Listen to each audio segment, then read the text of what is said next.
Throughout history, people have knocked their heads against the riddle of the nature of femininity. Nor will you have escaped worrying over this problem, those of you who are men. To those of you who are women, this will not apply. You are yourselves the problem.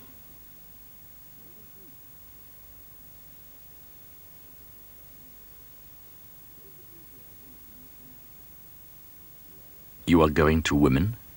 Do not forget the whip. A woman is but an animal, and an animal not of the highest order. A woman is beautiful to look upon, contaminating to the touch, and deadly to keep. To embrace a woman is to embrace a sack of manure. We should look upon the female state as being, as it were, a deformity, though one which occurs in the ordinary course of nature. The 2 days in a woman's life a man can best enjoy are when he marries her and when he carries her dead body to the grave. Women have very little idea of how much men hate them.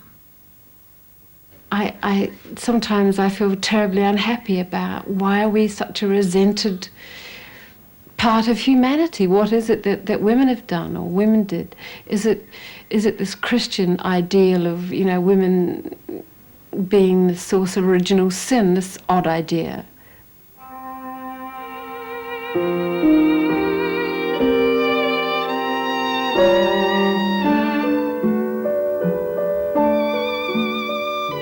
The canon and civil law, church and state, priests and legislators, all political parties and religious denominations have alike taught that woman was made after man, of man, and for man, an inferior being, subject to man.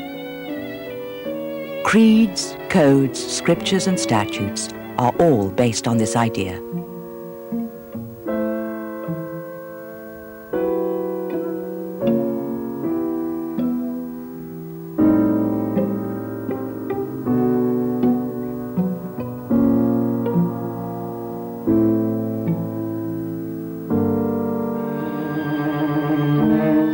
Let your women keep silence in the churches, for it is not permitted unto them to speak, but they are commanded to be under obedience, as also saith the law. Men stand superior to women, in that Allah hath preferred the one over the other. Those whose disobedience ye fear, admonish them, and send them to beds apart, and beat them. Blessed art thou, O Lord our God, King of the universe, who hast not made me a woman. If all men are born free, how is it that all women are born slaves?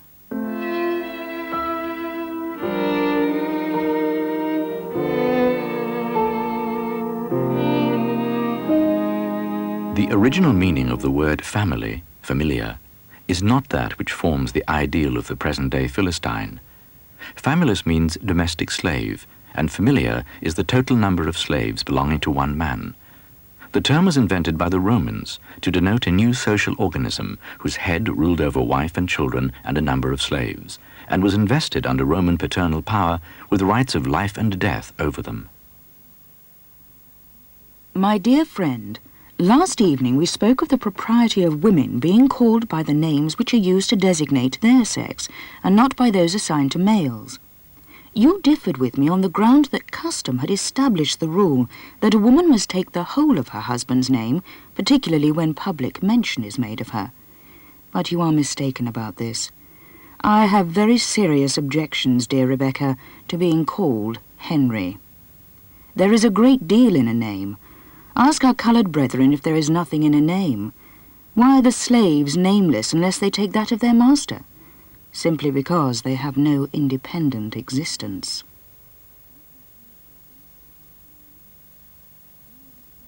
I should like to have a return laid before this house of the number of women who are annually beaten to death, kicked to death, or trampled to death by their male protectors. And, in an opposite column, the amount of the sentences passed, in those cases where the dastardly criminals did not get off altogether. It's a male-orientated society. It's acceptable for a man to go out and get drunk at the weekend, but it's still not acceptable for a woman to do the same thing. It's acceptable for a man to be in prison or to get into trouble with the police. It's not acceptable for a woman to do that. Women should know better, so to speak. Women aren't supposed to do things like that. But why should there be a difference?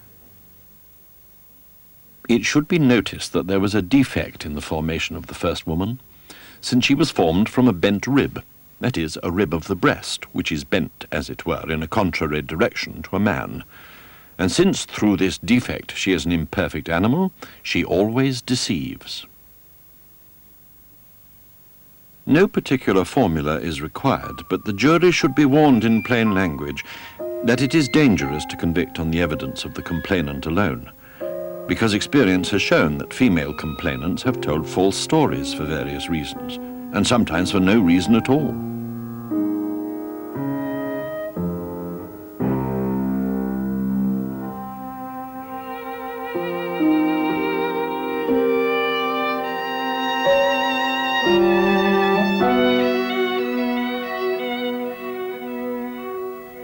The whole education of women ought to be relative to men, to please them, to be useful to them, to make themselves loved and honoured by them, to educate them when young, to care for them when grown, to counsel them, to console them, and to make life sweet and agreeable to them. These are the duties of women at all times. There is a vulgar persuasion that the ignorance of women, by favouring their subordination, ensures their utility. 'Tis the same argument employed by the ruling few against the subject many in aristocracies, by the rich against the poor in democracies, by the learned professions against the people in all countries. If given the BA, they must next have the MA, and that would carry with it voting and perhaps a place on the electoral roll. Even the BA degree would enable them to take 5 books at a time out of the university library on a ticket countersigned by their tutor. I am entirely opposed to the admission of women to privileges of this character, and I honestly believe they are better off as they are. Here I was, actually at the door which leads into the library itself. I must have opened it, for instantly there issued, like a guardian angel, barring the way with a flutter of black gown instead of white wings, a deprecating, silvery, kindly gentleman, who regretted in a low voice as he waved me back that ladies are only admitted to the library if accompanied by a fellow of the college, or furnished with a letter of introduction.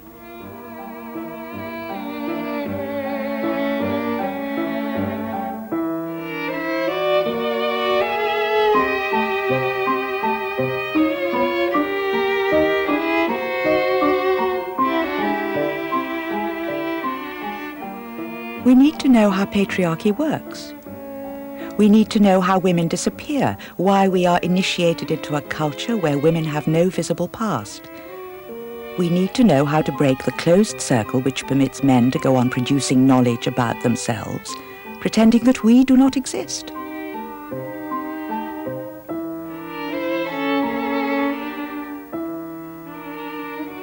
It is generally admitted that with woman the powers of intuition, of rapid perception, are more strongly marked than in man.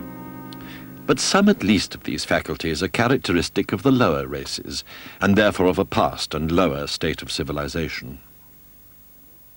We were getting a second-class education. And it was done without apology. It was done on the basis that, well, they're going to have to support wives and families. You're not. And therefore they had to have the best possible chance. And so they got the lion's share of the limited financial resources that were available to provide for private education.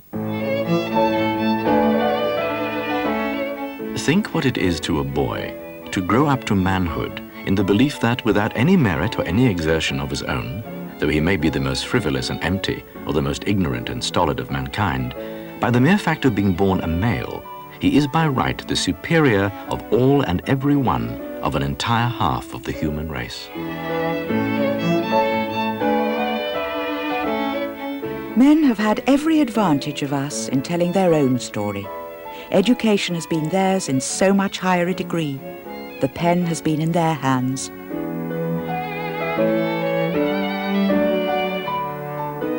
The understandings that women have forged are not systematically encoded and transmitted to the next generation. It is men who monopolize the influential positions from which it is decided what is to be taught. We are deprived of our knowledge, our heritage, our learning. We are required to become familiar with knowledge encoded by men and about men. And we are asked to accept that this is all that there is, that this is the sum total of human knowledge. Woman has a head almost too small for intellect, but just big enough for love. The first Stanford Binet IQ test was published in 1916 by Louis H. Terman. When it was administered to the student population, it showed females at all levels outscoring males of the same ages by 2 to 4%. So Terman and his colleagues changed the test, removing the questions on which girls did especially well. They thus created boys and girls equal. One wonders what would have been done if the first results had shown boys outstripping girls. Would the test have been changed? Well, I did join the Brownies, but I only went once because I didn't like having to say, I am just a little gnome helping mother in its home, or some such. And the alternative, I think, was, I'm just a little elf helping others but not myself, or something like that. But anyway, I was the gnome, and that was just appalling to me. Even then, I sort of knew that my role in life was to be more than helping mother in her home.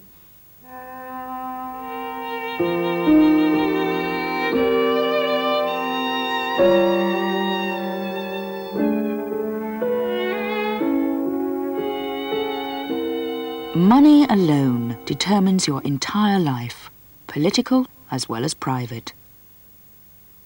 I have done a great deal of work, as much as a man, but did not get so much pay. I used to work in the field and bind grain keeping up with the cradler, but men doing no more got twice as much pay. We do as much, we eat as much, we want as much.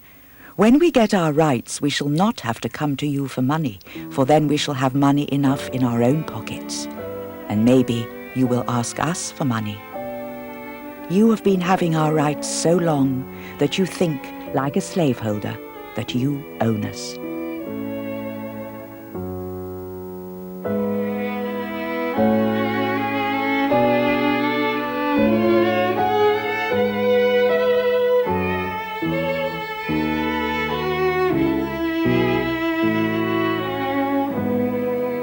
The man in his rough work in the open world must encounter all peril and trial. Often he must be wounded or subdued, often misled, and always hardened. But he guards the woman from all this.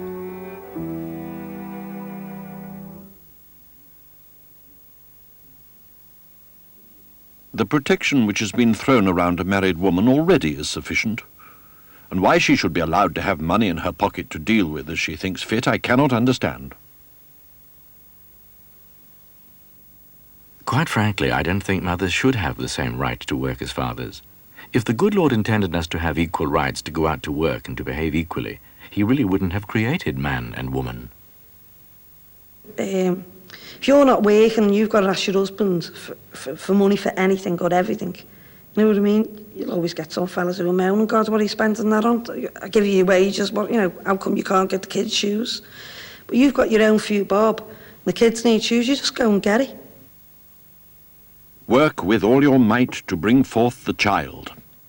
Should it mean your death, then depart happily, for you will die in a noble deed and in subservience to God. The husband must possess the absolute power and right to say to his wife, Madam, you shall not go to the theatre, you shall not receive such and such a person, for the children you will bear shall be mine. All this talk for and against and about babies is by men. One would think the men bore the babies, nursed the babies, reared the babies. The women bear and rear the children. The men kill them. Then they say, we are running short of children.